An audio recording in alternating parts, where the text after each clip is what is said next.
have I ever done to you? Like, you a drunk fool. He's like, besides that. It's just a funny, well acted scene for just comedic purposes and stuff. It's hot as hell in this movie, y'all, and people like opening up fire hydrants and stuff. It's a hot summer fucking day with a lot of people, and you know what happens when it gets hot. People get restless. People get upset. If you go around like inner cities and like small cities where there's like a high concentrated minority population, you know, people get upset. Like, not even minority population. When there's a high concentration of lower income class people, you know, not to say that they never really delve into like who's poor or whatnot in this movie or whatnot, but you know, people get upset when it's fucking hot outside and you ain't got no AC or nothing like that. People get pissed the fuck off. I know I do. Shit. I hate being hot to the motherfucker. And that's why, like, this last summer here in LA, it was hot as balls, man. And had me a nice little air conditioning. If I was not at work, I was not outside playing. Fuck all that. So, yeah, it's a really, really, really good movie. And it shows, like, how controlling your emotions can, like, stop, you know, really bad things happen, which doesn't occur in this movie. Now, the owner of the pizza shop, Sal, he's basically, he controlled his emotions throughout the entire movie up until the climax where Radio Raheem, Bugging Out, and Smiley, it's the end of the day. They barge into the restaurant. They just tell them, hey, look, man, you're going to close this motherfucker down forever. You're going to put some black people up on the wall.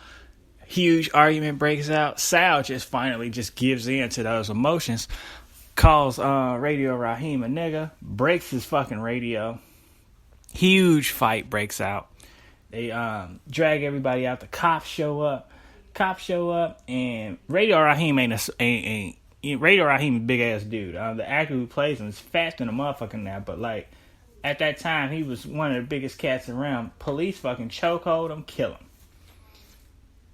And then the way that they did it, it looked like he was just unconscious, but everybody knew he was dead. The cops picked him up and put him in the back of the car and drove off.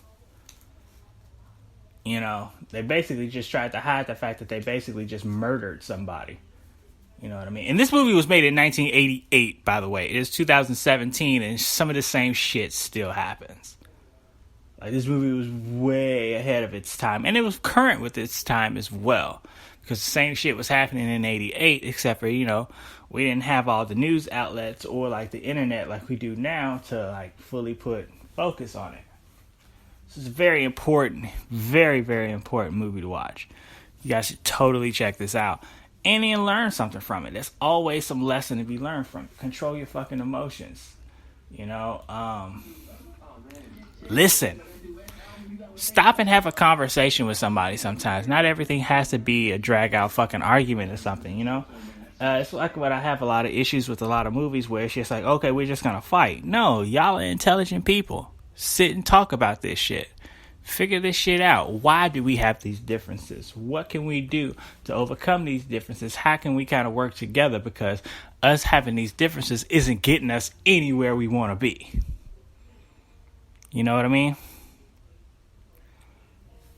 I picked this movie because recently on Facebook, and I can talk about the deep issues here because I can. Recently on Facebook, as most of y'all know, I am a comedian. I am a stand-up comedian. I'm fucking hilarious. You guys should check me out. And on top of that, I make social commentary. I have a fucking degree in sociology. I can do those things. Human behavior is my shit. I posted up a picture called Casually White People Racism Bingo.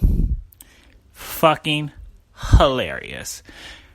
Everybody enjoyed it. You know who didn't enjoy it? Casually racist white people. You know? And I'll say it just like that because I had white people fucking laughing their asses off at that. You know why? Because if something I put up that's funny but it doesn't affect you, you can see the humor in it and move on. However, if I post something and it does affect you on that kind of fucking level, there might be something wrong with you. There's more wrong with you than there is with me.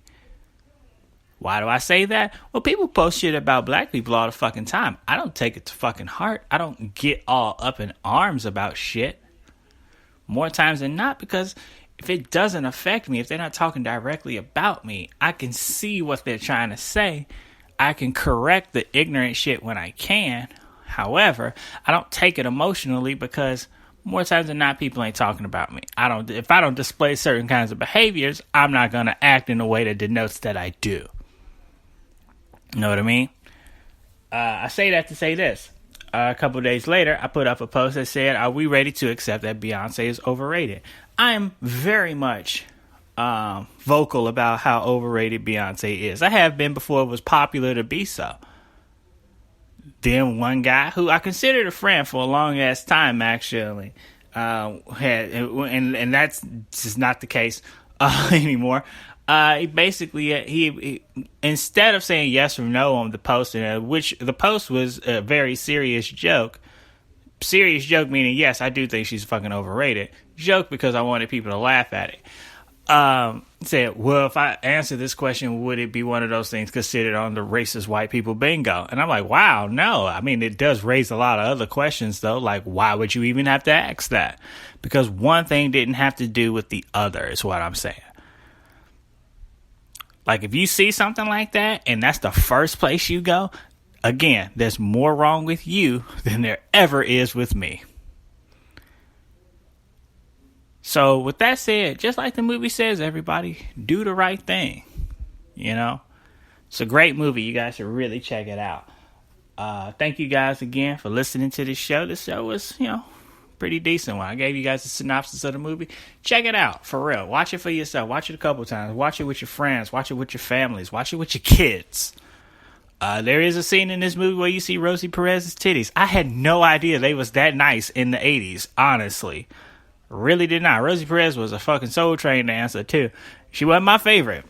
Trust me. My God. I can talk for days about my favorite Soul Train dancer, but golly. Yeah, so you guys, thank you guys so much for listening. Go check out Do the Right Thing. And always remember, do the right thing. Stop and have conversations with people. Don't just toss out your ideas and shit, and don't pull that I'm white and I say so attitude, because that shit will get you shut down real fucking quick. That shit happens a lot, and it gets shut down real fucking quick by me. More times than not, the best way to shut down the I'm white and I say so argument is to not respond. A lot of people on my Facebook page may notice that I don't respond to a lot of people anymore. I just don't. Say your shit, it's going to make you look dumb. I'm just not going to feed into it, because if I respond to it, that just validates what the fuck you just said. Fuck that. If it's intelligent enough for me to respond to it, I will. More times than not, it's not, so I won't. That's it. Thank you guys so much for listening to the show. I've been trying to end this show for like the last 5 fucking minutes. Thank you guys for listening. Check me out on all forms of social media left in the show notes. Watch Do the Right Thing. Email me if you guys want to talk. And I will see you guys at the movies. You guys have a good one.